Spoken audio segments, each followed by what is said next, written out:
Good afternoon and welcome to this edition of the Warrior Daily. I'm Cameron Weidenthaler, joined by softball head coach Gary Bryce. You recently, since we last talked, you surpassed the 1,100 win mark, which is 17th all time. Talk about what that accomplishment means to you. Obviously, some consistency in your programs. Well, I think the consistency is the most important aspect of it. We've been fortunate to have good players, and they've performed well over the years. And 1,100, I've often told people when you're around a long time and you're relatively successful that you're going to rack up some wins. And so 1,100 is nice, but it's not a big deal. I mean, it's one of my ex-coaches said, 1,100 is a hell of a lot of games. A lot of losses too. Yeah, a lot of losses too. 37-9 overall, 17-5 in league play. Enter this week's GLIAC Tournament as the 2 seed playing Ashland, just like last year's GLIAC Tournament. Talk about the team's mindset entering this weekend's tournament. Well, I would hope. Part of our problem for most of the year is we have not been a good hitting ball club.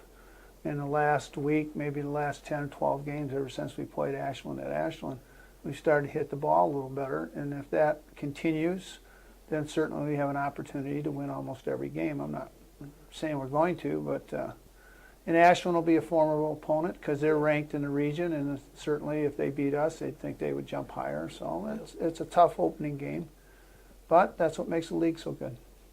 Emily Cava and Lindsey Butler just recently named GLIAC Pitcher and Player of the Week. Talk about their contributions and touch on maybe a few other individual standouts you've had so far since we last talked. Well, let's talk about Cava first. We knew she could hit, and she got off to a slow start. We've had a lot in our hitting. We've had a lot of balls hit right at people, or people who have made good plays. Credit to them.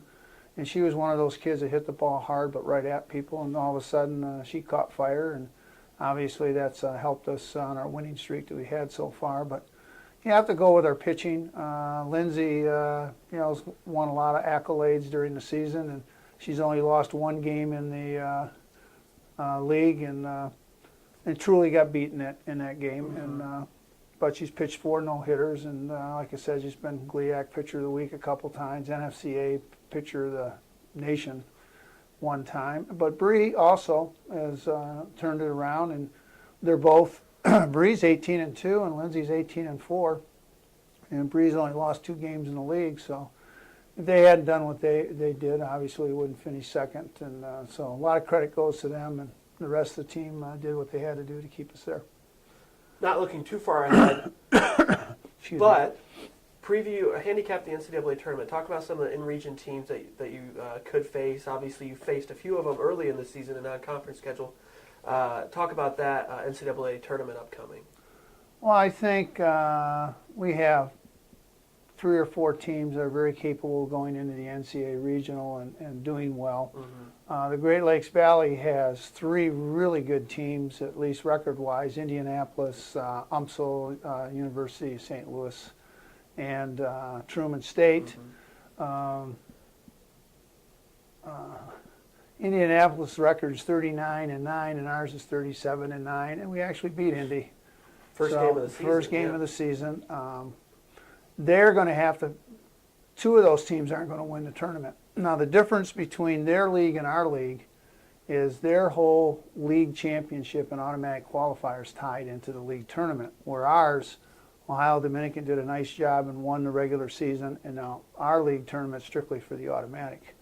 So there's a lot more pressure probably on them to perform because, like I said, let's just say Truman State wins it and knocks off UMSL and Indy, and we're fortunate and we win it. Yeah. Do we move up when we get the host? Interesting, Be an interesting scenario, since Indy's only 2 games ahead of us.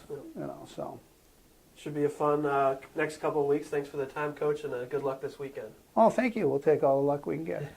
Thanks for watching this edition of the Warrior Daily. Be sure to log on to WSUathletics.com for all the information for the GLIAC Tournament for Warrior Softball.